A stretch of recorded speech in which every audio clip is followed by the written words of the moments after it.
Hey everyone, welcome back to the channel. So this is going to be my very first Shatterpoint painting tutorial. I'm going to show you guys how I painted Anakin Skywalker. So without further ado, let's get into it. Alright, so to get Anakin primed, I hit it with black Vallejo surface primer all over, and then Vallejo gray surface primer from a 45-degree angle, and then a white acrylic ink from directly above to get the zenithal. Okay, so to get started, we're gonna work first on the red tunic. So for my base color, I'm mixing together red leather and blood red in a roughly 50-50 mix, and then applying this all over.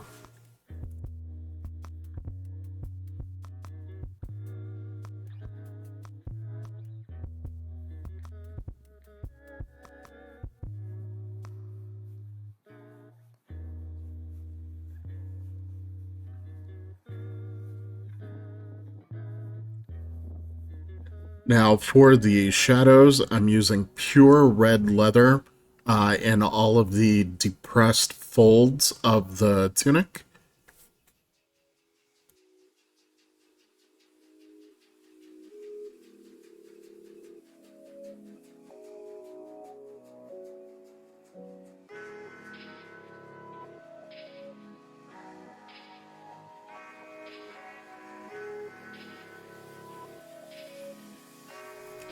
So for the first highlight, I'm mixing Antares Red into my base color, and I'm applying this highlight somewhat wide in a stippling pattern across all of the raised folds of the tunic.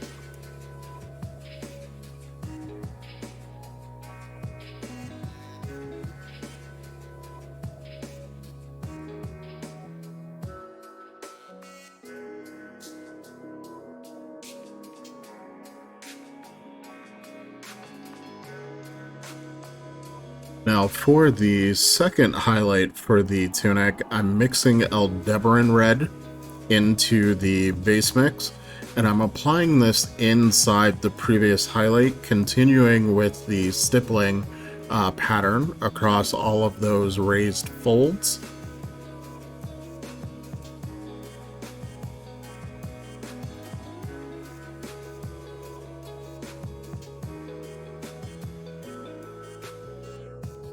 Now, in the areas that would catch the most light, I'm coming in with pure Aldebaran Red and going ahead and continuing my stippling inside of the previous highlight.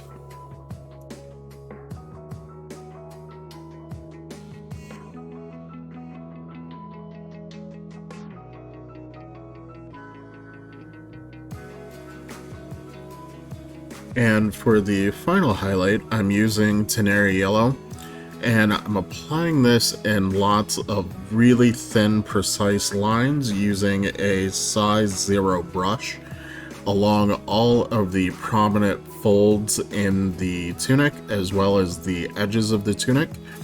And then to incorporate these highlights back into the reds, I'm glazing over them with Aldebaran Red thinned down with water.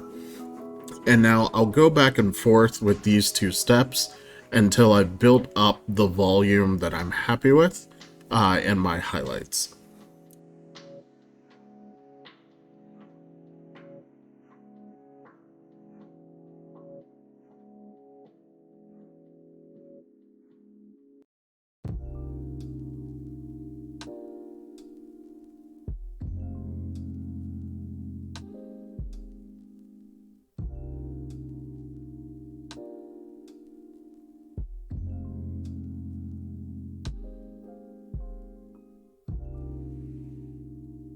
Okay, so there's going to be two areas of the miniature that I'm going to paint using a grayscale.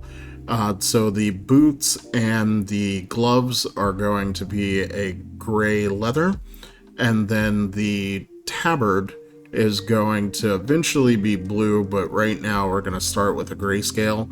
And so our base tone that we're going to use for this, I'm mixing Abyssal Blue and Eclipse Gray. Now to create my highlight tones, I've prepared a gradient by mixing graphite into our base tone. And I'm going ahead and applying highlights volumetrically, as well as making sure I hit edge highlights on the straps. Now on the tabard, I'm also adding textured highlights, very similar to what we did on the red robe underneath. And for our final highlight, I'm coming in with pure graphite, and on the tabard, I'm adding more texture inside of the previous highlight. And for the boots and the gloves, I'm really focusing on edge highlights on the edges of straps and buckles. Alright, so to differentiate the tabard from the boots and the gloves, I'm going to go ahead and color shift this over to blue from our grayscale that we have. And so to do this, I'm going to prepare a glaze using the Inktense Blue from scale 75, and I'm going to thin that down with Lamy and medium, roughly 4 parts medium to 1 part ink. And then I'm going to go ahead and use this mixture to glaze all over the tabards. I ended up applying 2 coats of this until I got the color saturation that I was happy with. Alright, so we're going to have 2 areas of the miniature that I wanted to be a brown leather, and that's going to be the belt and the pants. And so to get started, we're going to base coat both of these areas with a mix of brown leather and orange leather.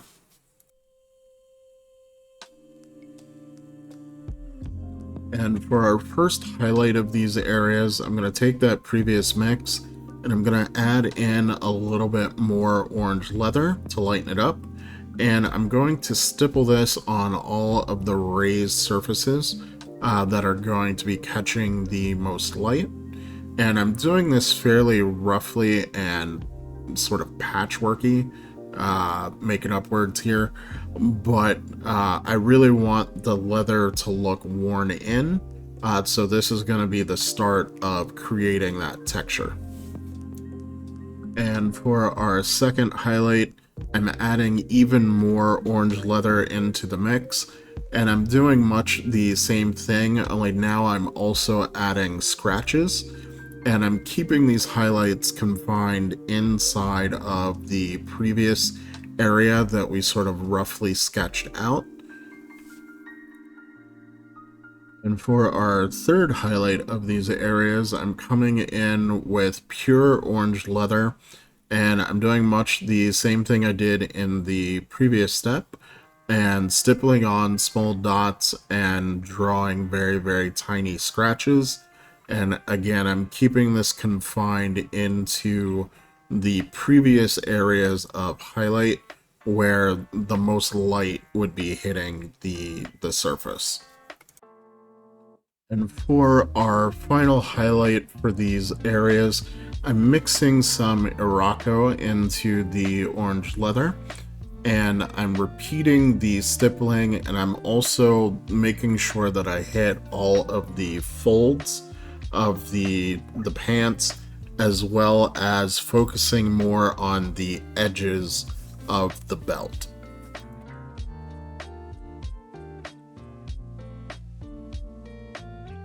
Alright, so so far we've kept the belt and the pants the same.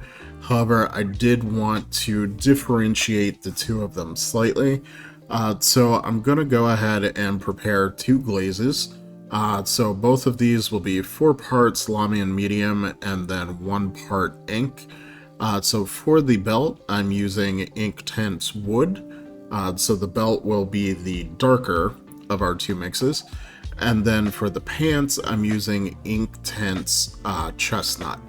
And I just went ahead and glazed both areas twice just to help incorporate those highlights into the underlying layers, but then again also to separate the belt from the pants. Alright, so there is a little bit of metal on the miniature, and we're going to do a nice, quick, and easy non-metallic metal for these areas. So I'm going to go ahead and base coat these areas with graphite. And so we're looking at the hilt of the lightsaber, as well as the buckles on the belt and on one of the gloves. And now all of those metal areas, we're going to go ahead and mix Grip Charger Gray and Basilicanum Gray. Weighted more heavily toward the Grip Charger Gray, I went ahead and did a 4-to-1 mix. But we're going to go ahead and cover all of those metal areas. And this will give us a nice, quick, and easy non-metallic look. It's not going to be the greatest non-metallic out there, but it'll get the job done. Alright, so now we're going to go ahead and work on the blade of the lightsaber. So to get started, I'm going to go ahead and cover the blade completely in pure white. Next, I'm going to go ahead and apply Frostheart contrast paint to the entirety of the blade. And then I'm going to very quickly rinse the paint out of my brush, get all the excess water out, and then wipe away the Frostheart from the front-facing part of the blade, as well as the back-facing part of the blade. Right, so now we're going to highlight the blade, and to do that, we're just going to grab that pure white again. Only now I'm down to a size 0 brush. And we're just going to use the flat of the brush to go ahead and highlight the front and the back facing side of the lightsaber. And to finish off the blade, we're going to go ahead and thin down Guilliman Blue Glaze. You could, of course, use contrast paint again.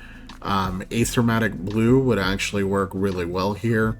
Guilliman Blue was just the first one that I came across, and we're going to go ahead and glaze over the entirety of the lightsaber to go ahead and incorporate the white into the blue layers underneath. And it took me 2 coats before I was happy with the lightsaber. Alright, so now it's time to start on the face. So the very first thing I'm going to do is go ahead and paint the eye sockets with white.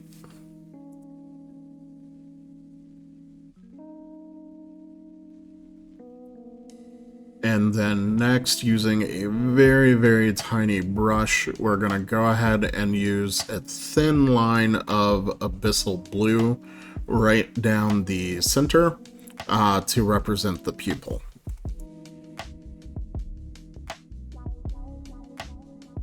Alright, so now we're going to start on the skin.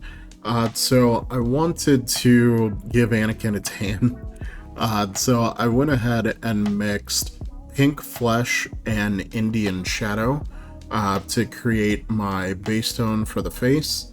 And I'm applying this all over the face and neck, and I'm also using this color to help shape the eye sockets, overlapping some of the white that we painted in the previous step.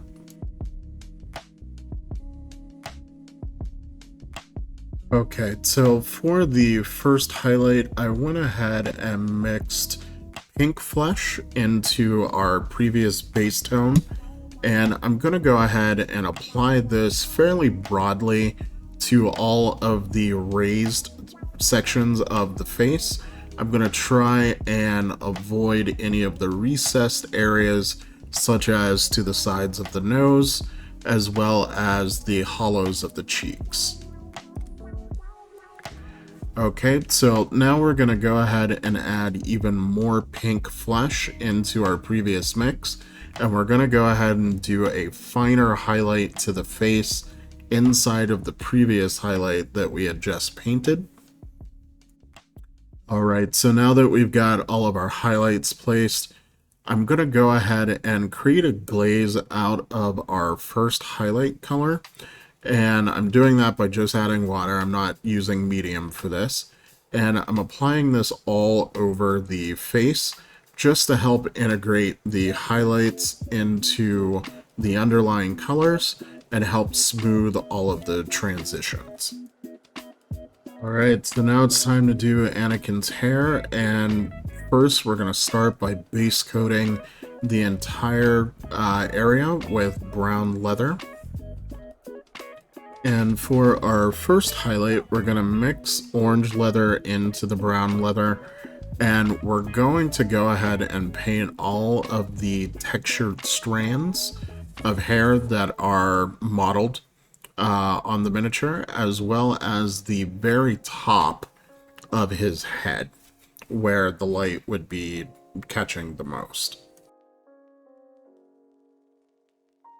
Alright, and for the second highlight, we're going to take that previous mix and we're going to add in a little bit of Irako to lighten it up. And we're going to go ahead and hit the same textured strands, but we're going to focus a little bit more toward the edges and try our best to leave the preceding colors in the recesses of the texture. Alright, so now we're going to take pure Irako and we're going to edge highlight the hair. Now we're keeping this to all of the edges that are upturned. Some parts of the hair of the miniature, it's kind of wavy. So in any of those divots, we'll leave the preceding mix to be the highlight, but anything that's upturned and would be reflecting more light, we want to make sure that we hit with this Irako. Alright, so for the metallic part of the base, we're going to go ahead and paint all of the shadow areas first. And I've mixed abyssal blue and black to create a really dark blue shadow tone. And we're just going to go ahead and get all of that in the deep recesses in between the plating as well as the battle damage areas on the floor. Alright, so next we're going to go ahead and base coat the rest of the metal floor with graphite.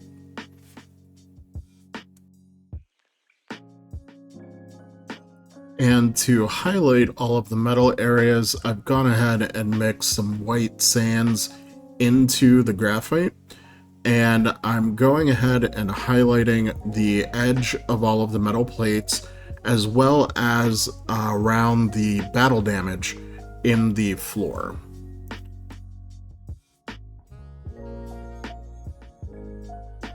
So for the desert area of the base, we're going to start by base coating the entire area with orange leather, and we're going to want to get a really nice even coat of this all over, as this is going to work as our base tone and our undertone for our highlights.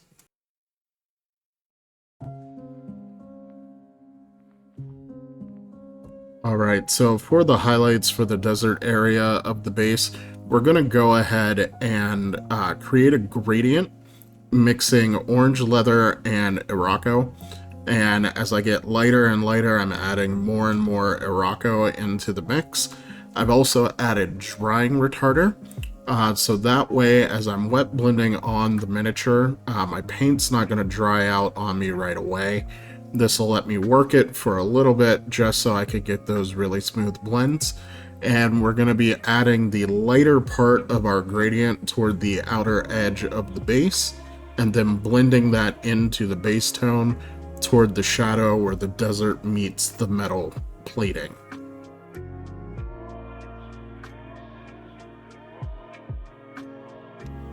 Alright, so next, it's a little hard to see with your base paints down, but this desert area of the base actually does have some sculpted texture on there.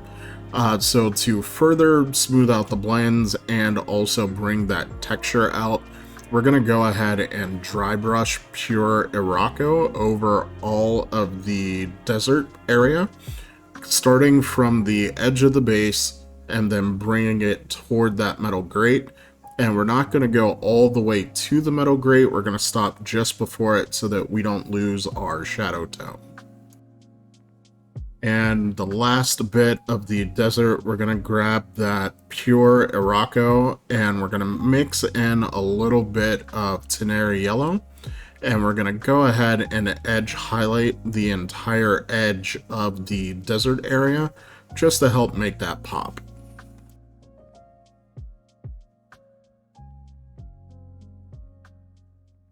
And finally, we're going to go ahead and use some Vallejo Black Surface Primer to go ahead and paint our base rim.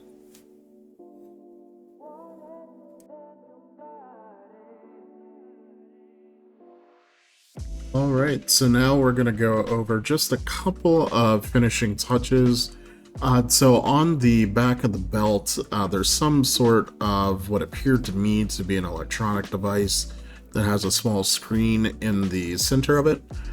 So I've base coated that area in white, and now I'm mixing Roleo fluorescent green pigment into some matte medium, and I'm just going to dot that into that circular recess so that we get a nice, bright, vibrant green color that's going to really provide some contrast between all of the other muted tones that we have throughout the miniature. Alright, and lastly, using pure white, I'm coming in and just reinforcing some of the highlights on the boots, the gloves, any metal bits on the miniatures, so like the belt buckle and the lightsaber, as well as the metal plating on the base. And for anything that has a hard edge, I'm keeping these highlights toward the edges. And then for anything that's slightly smoother, so like the chassis of the lightsaber, I'm trying to keep this as a very thin sort of glinting highlight to help sell the non-metallic metal effect. And there he is, all finished. So I hope you guys found this video helpful. If you did, let me know down in the comment section below and give me a like. Also, if you want to see more content like this, let me know that down in the comments as well. I'm still working on my Shatterpoint stuff. I've kind of swapped over to the terrain. But if anyone finds these character painting videos helpful, I would definitely be open to doing more in the future. So thank you very much for watching, and I'll catch you in the next video.